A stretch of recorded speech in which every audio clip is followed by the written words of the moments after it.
This is Carolina Business Review. Major support provided by High Point University, the premier life skills university focused on preparing students for the world as it is going to be. Blue Cross Blue Shield of South Carolina, an independent licensee of the Blue Cross and Blue Shield Association. Sunoco, a global manufacturer of consumer and industrial packaging products and services with more than 300 operations in 35 countries. Welcome to Carolina Business Review. I'm Laura Orich, filling in for Chris William, and you're watching the longest running and most widely watched program on Carolina business, policy, and public affairs. This show has aired weekly in North and South Carolina for over 30 years. We're so thankful for your support. The end of May is here, and for all you grandparents and parents out there, that means we have officially made it through one of the busiest months of the year. Today, we have the pleasure of hearing from North Carolina's new Secretary of Commerce, Lilley. What does the uncertain environment of 2025 mean for economic development in the state? And are changes in the labor market on the horizon? We're about to find out. The conversation starts now. Major funding also by Foundation for the Carolinas, a catalyst for philanthropy and driver of civic engagement, helping individuals, nonprofits, and companies bring their charitable visions to life. Truliant Federal Credit Union, proudly serving the Carolinas since 1952 by focusing on what truly matters, our members' financial success. Welcome to Brighter Banking. And Martin Marietta, a leading provider of natural resource-based building materials, providing the foundation on which our communities improve and grow. On this edition of Carolina Business Review, an executive profile featuring Lilley, North Carolina Secretary of Commerce.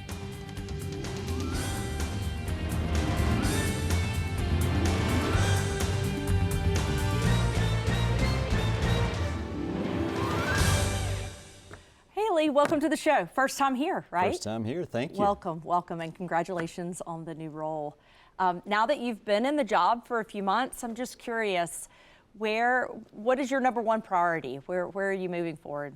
Well, first, it's an honor to have the job and to be appointed by Governor Josh Stein and confirmed by the state Senate. And we got a lot going on in North Carolina, and I tell people I have the very best job in state government because most of the time my job is to go out there and sell a great product, which is our state and our people. But the first priority for me in the job, what's been the first priority for Governor Stein, might surprise people for the Department of Commerce, and that's been Hurricane Helene recovery in western North Carolina. And I know the viewers of this program know it well, but it's by far the most devastating natural disaster that we've ever had in the state of North Carolina. We lost more than 100 North Carolinians to the storm, and it's a $60 billion storm. And so the Department of Commerce has got a number of different initiatives that we've engaged on to help with recovery. But the largest of these is that Governor Stein, in his first day in office, created a new division within the department, a division of community revitalization, which is responsible for administering the large federal grant that we receive from Housing and Urban Development for primarily housing recovery.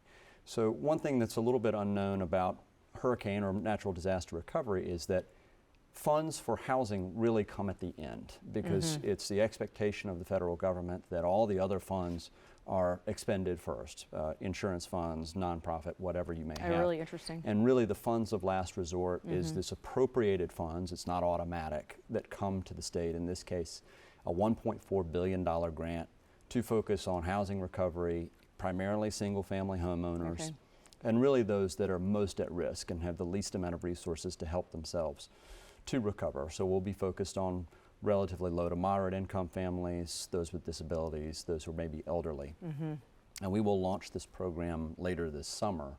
And that's really been job one out of the gate, is focusing on Helene recovery. Yeah, so that's really interesting. So the first question I have to follow up on that is, I spent a lot of time in Western North Carolina myself, and I was there right after the hurricane and saw some of the destruction myself, and as you mentioned, just absolutely unreal. Is that enough money? It's not. So $60 billion storm, if you look at all in between federal and state public resources, what's come to the state, it's around, I want to say, $15 billion. And it's not anticipated that public resources will cover all of the need, Right. but we know that's well short of what we need. And Governor Stein has made additional asks of the federal government, I think an additional $14 or $15 billion of them, of which an additional $3 or $4 billion would go into this housing recovery program. Again, there are other sources. There's private insurance. Right. There's a host of different ways that people can receive help. But these public resources are totally necessary, and it's not just housing. It's roads, water and sewer, all of the network utilities and infrastructure that we need to help the region recover. And one thing, if I could just add to absolutely. it, is business recovery has been a real challenge out there, because it is an area that is so dependent upon travel and tourism. Right. The storm hit at the peak of their season, right there as we were going into fall, and it takes a long time for them to recover. So the General Assembly has appropriated to the department, another one of our programs, a small business infrastructure program, where we have $55 million that we will put on the street to local governments to help them repair their downtowns. Fix sidewalks, fix facades, fix water and sewer, anything that we can help on the public side that would make it easier for a tourist to get to a business and spend money in that community. But what we don't have is any programming that goes directly to small businesses like we had in COVID-19. Yeah, so I wanted to ask about your role during COVID-19, because I know you played a really important role in the state's programs around the pandemic. And so I'm wondering what lessons you learned during that period of time that you're going to apply, or that you're currently applying to this new role. Because there are some similarities in terms of the shock. Absolutely. I'd say the number one lesson we learned, and I'm just saying this on the business side, is there is no replacement for cash.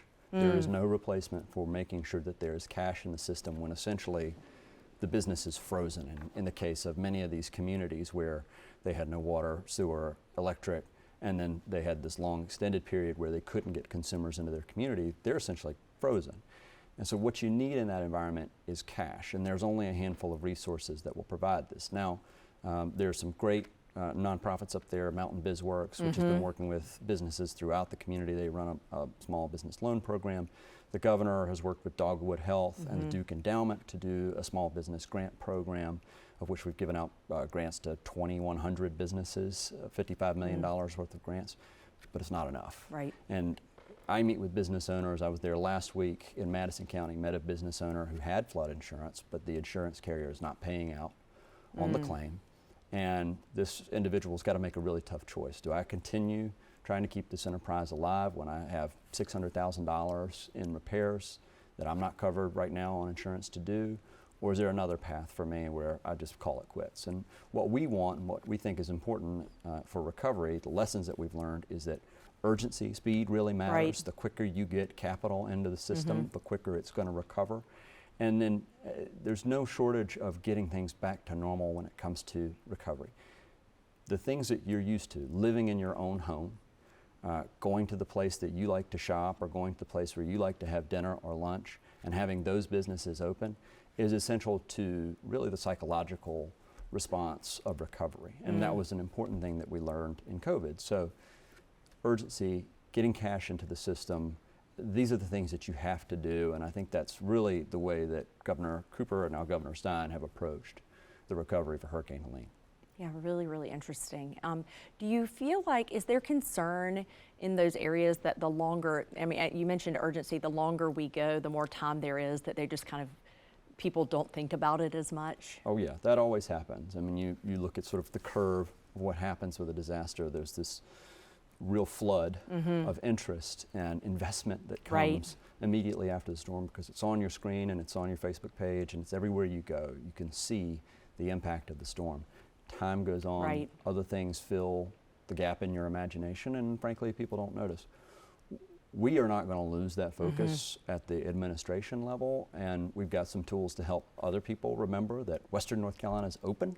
And that's one message I would want to give to everybody who's watching this program. Western North Carolina is open. Absolutely. You should go enjoy it. There are wonderful things to do right now.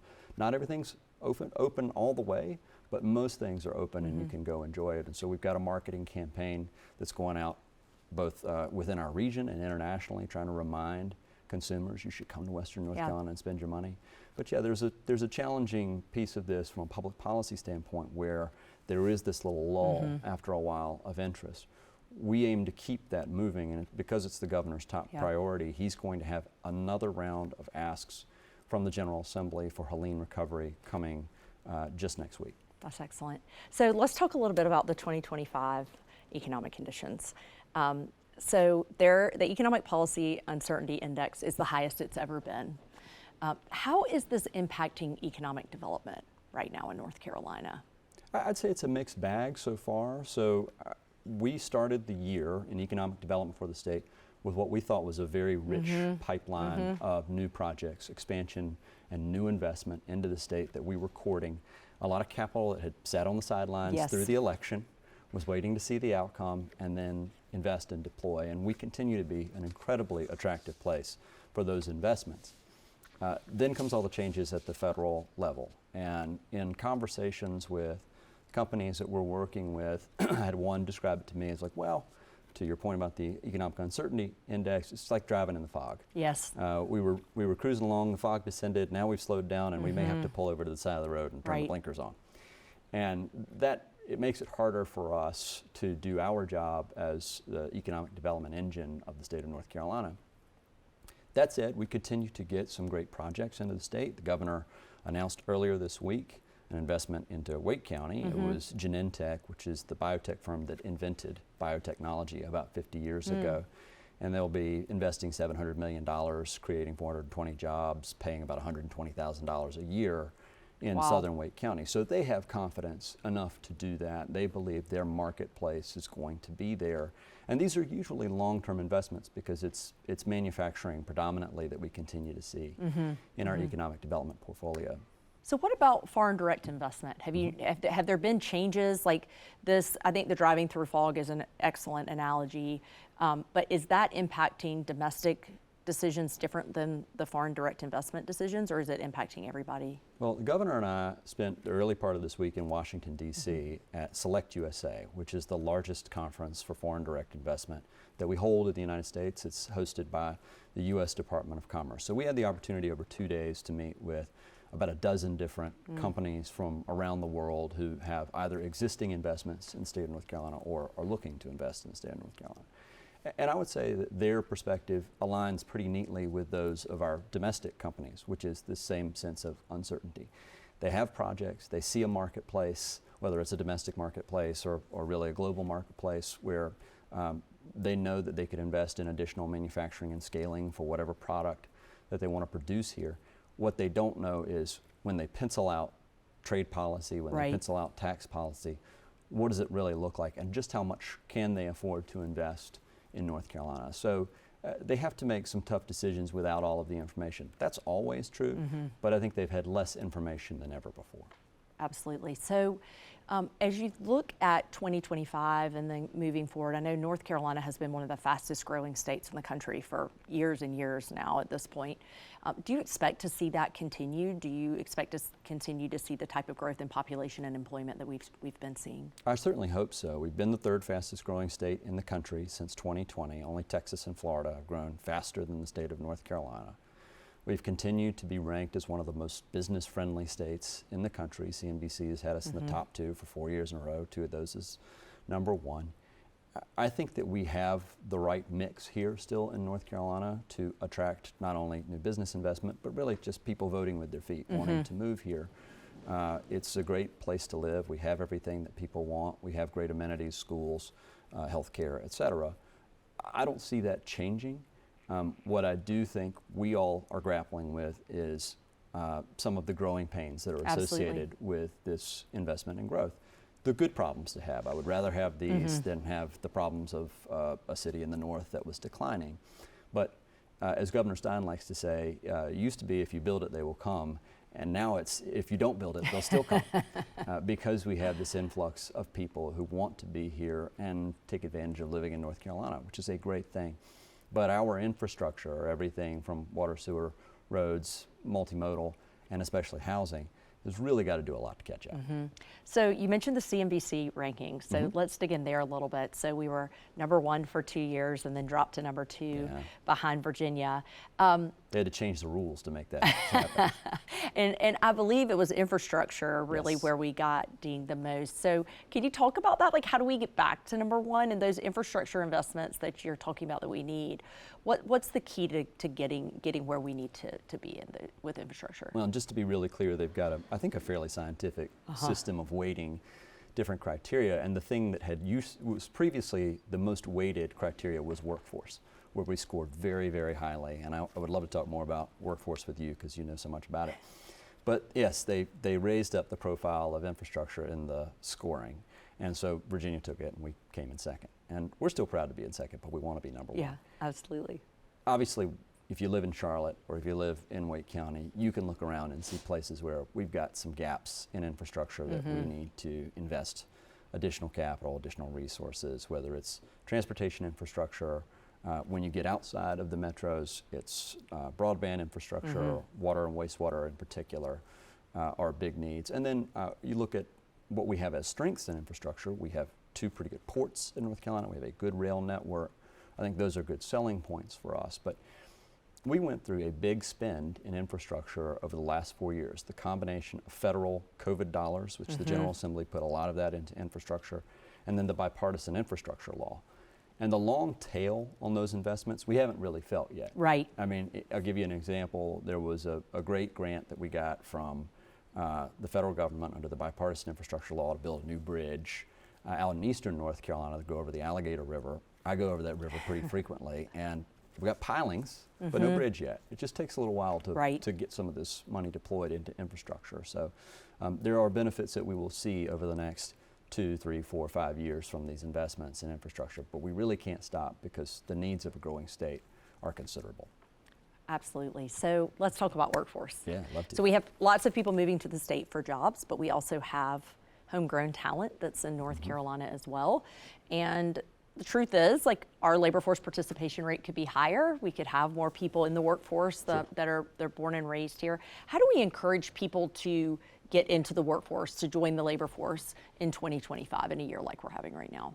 Well, one thing I want to say about our labor force participation rate, and then I want to answer your question, is it is our overall participation rate is relatively low compared to some peer states. But if you look at it on our demographics, it's sort of tracking with retirement age, essentially.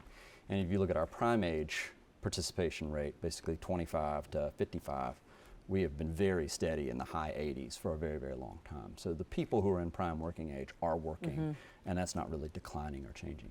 That said, we have tremendous workforce needs in a state that is growing like this. Absolutely. And we also have a mission at the department and with Governor Stein to make sure people have a pathway to great jobs, great careers that pay them family-sustaining wages, and they continue to be a really happy member of their community wherever they live in North Carolina. So what are we trying to do there? Governor created, when he came into office, a Council on Workforce and Apprenticeships, which I co-chair along with Dr. Jeff Cox, who is the president of the State Community College System, and Senator Eddie Settle, who's a state senator representing Wilkes County and is one of the chairs of the Senate Commerce Committee, so he's one of my chairs. And the 3 of us have a mission that we're working on in conjunction with the governor and his staff to think about maybe 12, 13, 14 different goals in workforce development that we want to develop and then have strategies to implement. We've got this great workforce system, but it's fairly decentralized. We do a fair amount at the Department of Commerce using a large Department of Labor grant, running state career centers and workforce development boards. Community college has a critical role to play. Absolutely. K-12, a huge actor. And one thing that we really don't want to overlook and what the governor wanted to integrate further is the engagement of industry in what we do on workforce development. When Governor Stein announces a large economic development project in the state, there's usually a write-up about what the state incentives are. Right. And there's kind of a top-line number on that. Buried down in the text is usually an incentive for a customized training program, one where we go and work with the North Carolina Community College System and the employer to say, your employees are going to need a certain set of skills. We're going to help you build a curriculum to do that at an adjacent community college, and depending on size, maybe a couple different community colleges. And it's a great tool for us to say to an incoming investor or an expanding company here, we're going to help you think about your pipeline of workforce and how we get people into it. One thing that we're thinking about on growing that pipeline, though, is really starting in the places where we know we have opportunity.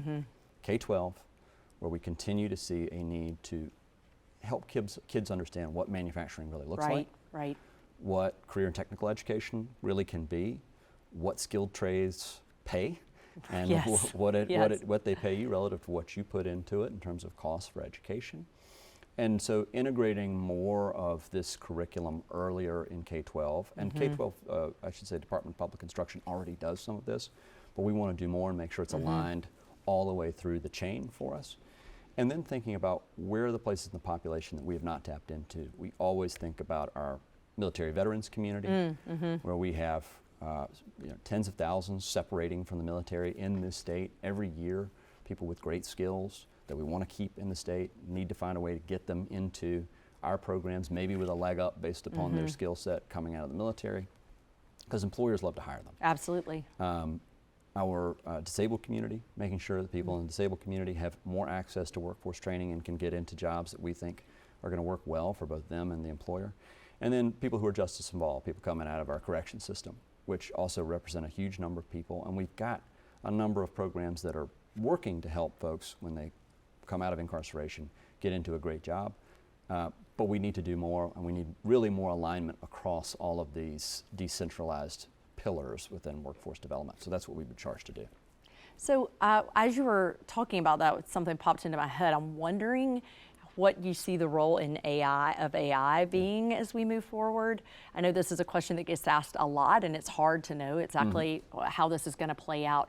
But how does AI impact the workforce, and what skills people need to have those family sustaining wage jobs? I should probably ask you that question. But, it's one of the charges we have on this council, and is thinking about the impact of AI, and we want to think about it a couple different ways. One is around use cases that actually help us do workforce development better. How do we actually capture all of the data?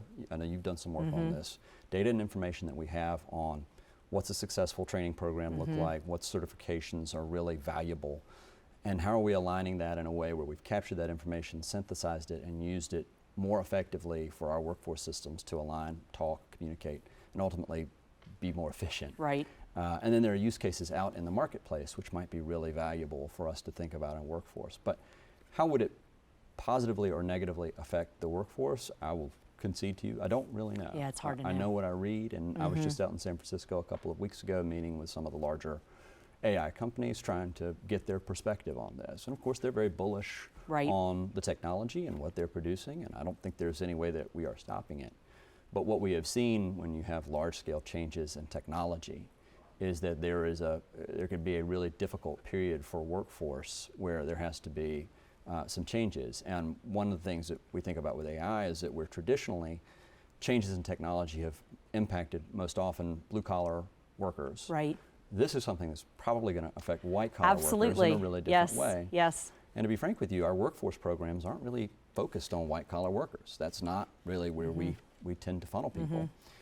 And so we might have to adjust what we do in workforce to think about skills and training and what happens when somebody walks in the door who says, I've had a white-collar job for 20 years and I don't have it anymore because they've gone and automated this using an AGI platform. That's going to be a different approach for us, and I think is one that we'll need to work with both federal and state partners to think about safety nets that may be required for that workforce. Yeah, that will be a really interesting shift. So we probably have time for one more question. Sure. I don't want to end today without asking you about how growing up in rural eastern North Carolina changes the lens by which you see commerce in the state. I know, and I'm asking you with like 2 minutes to go, so sorry about that. But so I grew up in eastern North Carolina, a place called Williamston. It was a great place to grow up. It's 100 miles due east of Raleigh. And growing up in rural eastern North Carolina, first of all, it really bred in me a love of community. Community can be wherever you are. Rural does not have any monopoly over what community looks like. But what you really want it to be is some place where people genuinely feel a kinship to the place, to the people you share it with, and the elements that are going to bring that together are this really alchemical mix of the school, the business that everybody likes to go to, the restaurant everyone goes to, the churches that they go to. And some of the work we get to do in commerce is place building to help people do that. We want to help you have a better Main Street so people will actually have a place to gather, spend time with each other, build community. It's crucial. But I see the biggest need here is that growth in the state has been great, but it hasn't been great everywhere. And the places that haven't been great are some of our rural communities, places where we've got to do a lot more work on the investment of workforce and infrastructure, because they're already great communities, places where people, if they get there, they're going to love living there.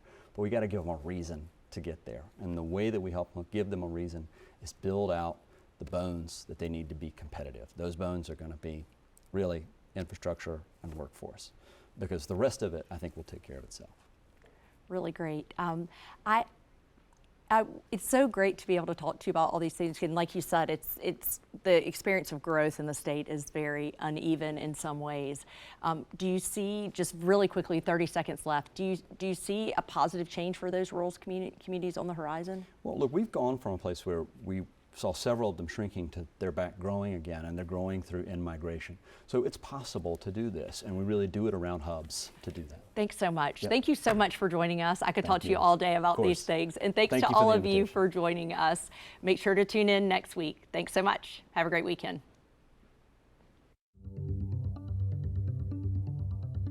Gratefully acknowledging support by Martin Marietta, Truliant Federal Credit Union, Foundation for the Carolinas, Sunoco, Blue Cross Blue Shield of South Carolina, High Point University, and by viewers like you. Thank you.